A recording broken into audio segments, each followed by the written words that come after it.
Hi, welcome to Challenge the Road. We're going to do a bit of a JLR update. I know I haven't been doing that many videos on it lately. There has been some videos by Mark McCann and different YouTubers about I Expose the World of Car Thieves Part 1 and Part 2. You've probably watched them. If you haven't, you can go and have a look. But from my side, I'm just more interested in where we go forward.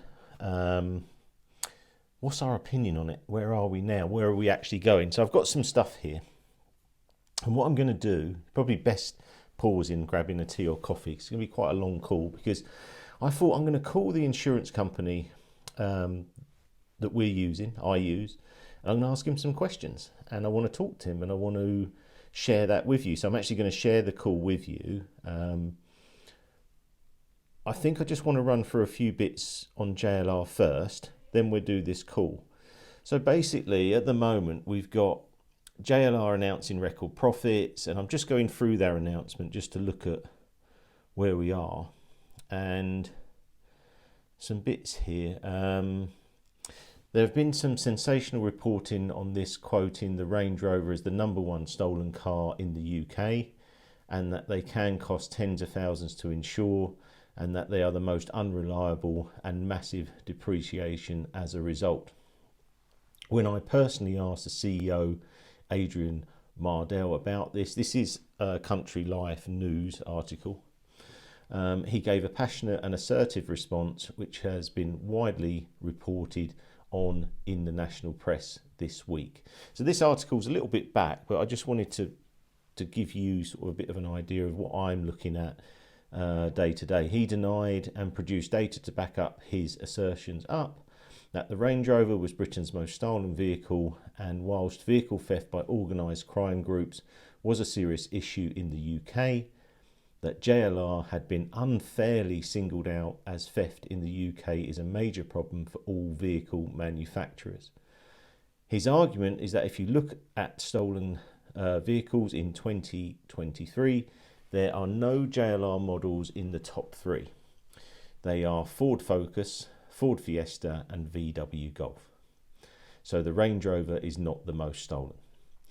The only problem with that is there's a lot more Fiestas, Focuses and Golf, so it needs to really be more of a percentage. But, yes, if it's not as many, then he's correct.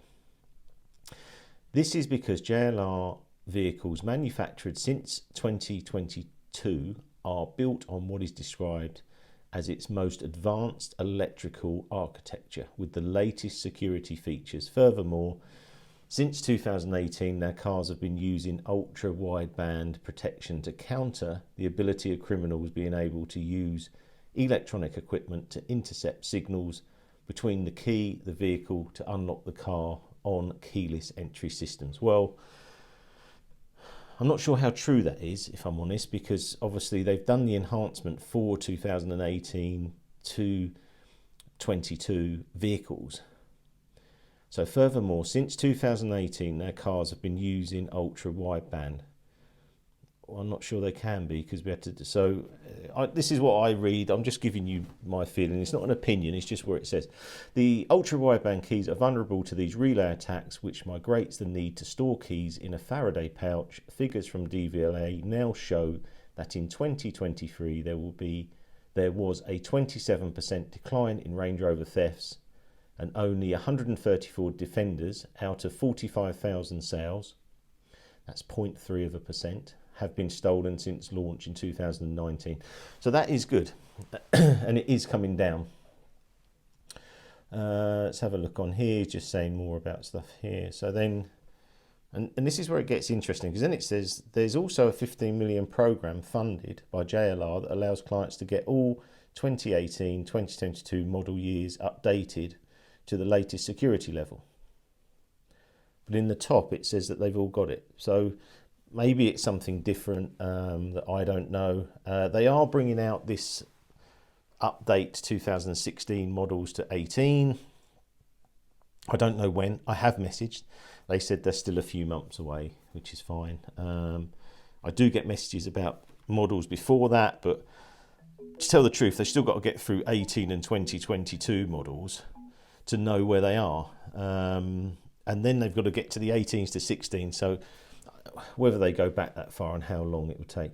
Let's see how many cars that covers. This covers around 500,000 cars and has two simple objectives. Stop thieves getting into the car, stop them being able to start the car if they do get in. So we spoke about this before, we know about those two updates, but obviously if you're new to the channel, you know, it's very important you get this done. You can do it through Land Rover Assist, or you can do it when you have a service.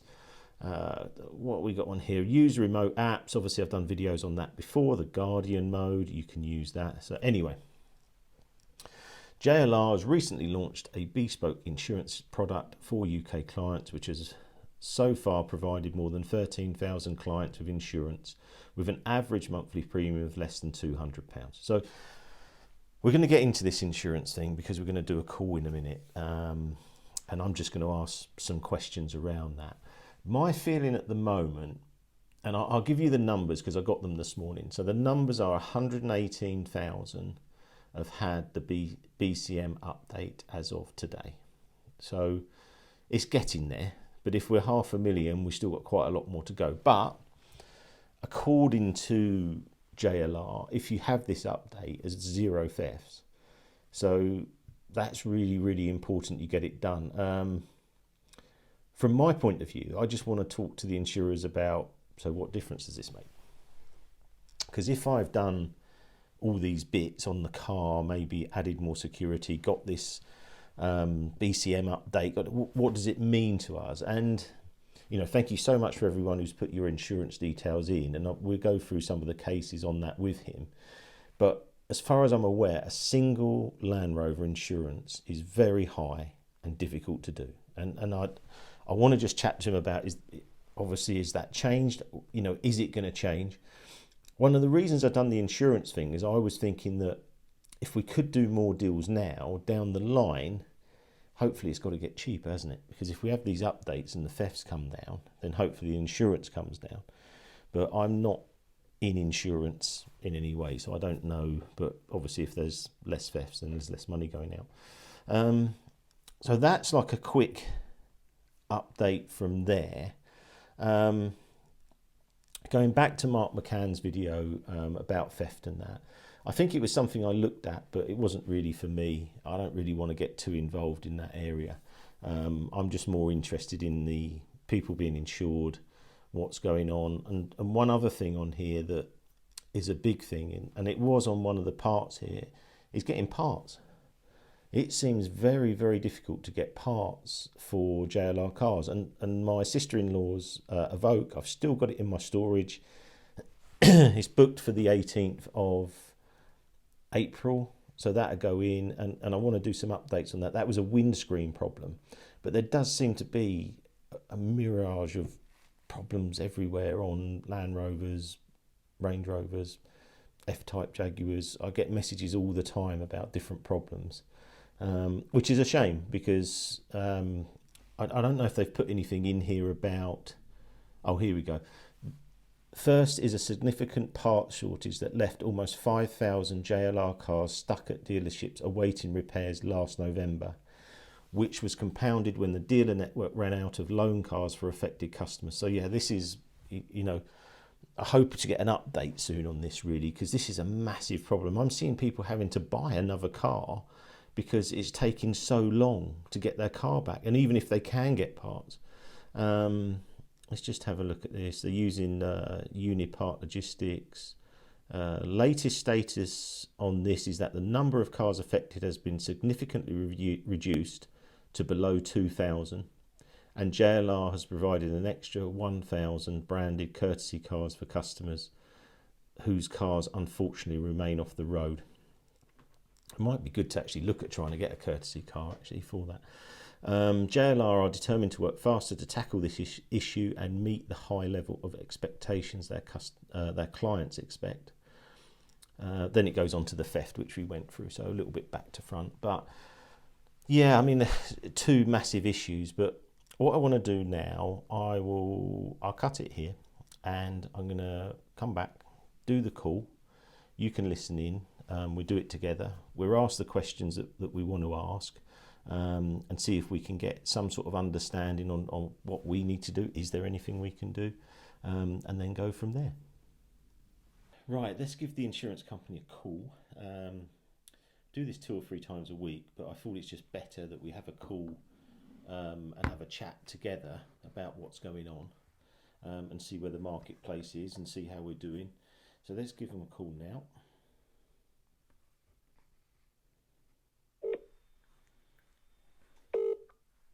Hello, Richard. How you doing? Yeah, all good. You okay? Yes, very good. Thank you. So I wanted to, you're just on the channel now. Just going to do a call around insurance in general, and I've just got a few points that are hopefully help viewers and obviously help myself as well with what's happening. So I know the single Land Rovers feel that it's quite difficult to insure in a way older vehicles were. Like we had a call earlier about XR3Is, Escort Cosworths, and that doesn't seem to be changing very much at the moment. And obviously, it's quite a lot to insure them. And then the other bit was, when it is a single Land Rover, is it easier to get a quote by bringing your home insurance and other bits to the table? Yes. So answering sort of the latter point first, most insurance companies at the moment are more favourable looking for multi-car or multi-policy proposition business.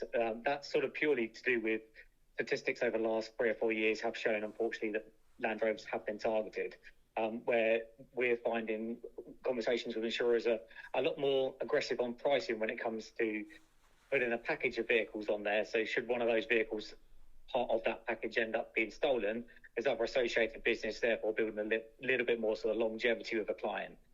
Rating on sort of single vehicles at the moment is very high because there's been lots of single vehicle thefts up and down the country, different brands associated, so not necessarily Land Rover, but certainly putting forward a proposition involving lots of cars, or as many cars as you can, preferably where the package involves outweighing the cars by number of drivers. So if you have husband and wife, having 3 cars is very sort of sweet spot for insurance companies and opens up a different style rating, really. Okay, so if we look at security wise, all these ghosts and things we're doing, do they have any impact on the insurance policy sort of price?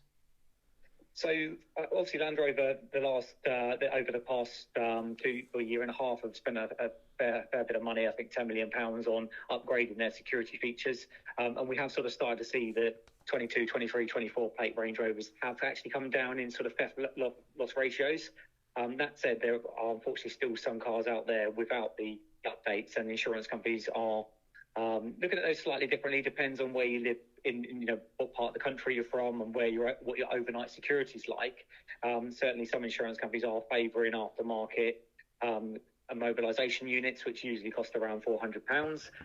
So from that aspect of things, it really just sort of depends on where the individual lives overnight, what the sort of breakup of sort of how it looks in terms of their overall security features. Do they have gates, CCTV, other security features? So a lot of it is really bespoke and underwritten on a sort of individualised basis. Are you finding that if you've got a 2022 model, they've all got this BCM update anyway? But if you've got, just say, I went back to my old car, P400E, that's a 2019. There's obviously this BCM update. If I get that update done, does that help my policy, and do I need to show you any documentation of that? So insurance companies aren't currently asking for the updates, which is fundamentally something you think they would ask for. That said, Land Rovers as general, because of by default with the amount that have actually been stolen over the last couple of years, that insurers are still sort of being wary and on the side of precaution. But generally speaking, the updates are on a question that insurance company would ask about. You think they would, but unfortunately they don't. Some are insisting on aftermarket sort of immobilisation units. Some are insisting on trackers. But generally, the sort of 22, 23, 24 plates, the insurance companies seem to be relatively happy with what Land Rover have done. There are a few select insurance companies that are actually asking to fit an insurance company approved tracker that they have real-time access to, because what happened previously was when some people had thefts, there was a delay in reporting it to the actual insurance company, and then the insurance company would phone up the tracker company under GDPR, wouldn't necessarily be able to access the location or the details of it, and they'd find that a time would elapse between the theft and finding the actual vehicle. So some insurance companies have taken a slightly different approach on that now, and they've actually said, we will insure you on these vehicles, but you will have to fit a tracker that we have direct access to, that we can actually call up straight away on your behalf and actually find a contact straight away to be able to kind of speak about and find and track the vehicle straight away. And from my sort of research, I saw the S5 Tracker Pro seems to be the one that insurance companies really want. Yes, the S5 is one that is very favourable from an insurance company's point of view, and that's definitely, majority of insurance companies are sort of pushing that device at the moment. But most S5s with usually the sort of ADR tags are acceptable from an insurance company's journey point of view. But when it comes to the insurance company's criteria, some of them have different requirements in terms of what devices they're looking for. But usually an S5 is usually acceptable. Okay, and then I've been looking at this in a way that how long is it going to take for this to turn round? And I said 2 years, because they've done 118,000 of these updates to 18 to 2022 models. But obviously they've still got to do 16s to 18s, and they're probably only a fifth of the way through.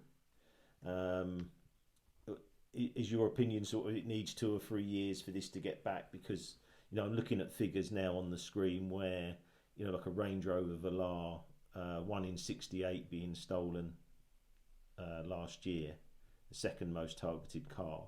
And until everyone gets this update, because from what JLR are saying is that they've had 0 thefts with the BCM update. So I just find it strange, like from the insurance point of view, that we as or potential owners on here are trying to get this BCM update done, but it's not gaining them any value, if you see what I mean, which just seems a bit strange.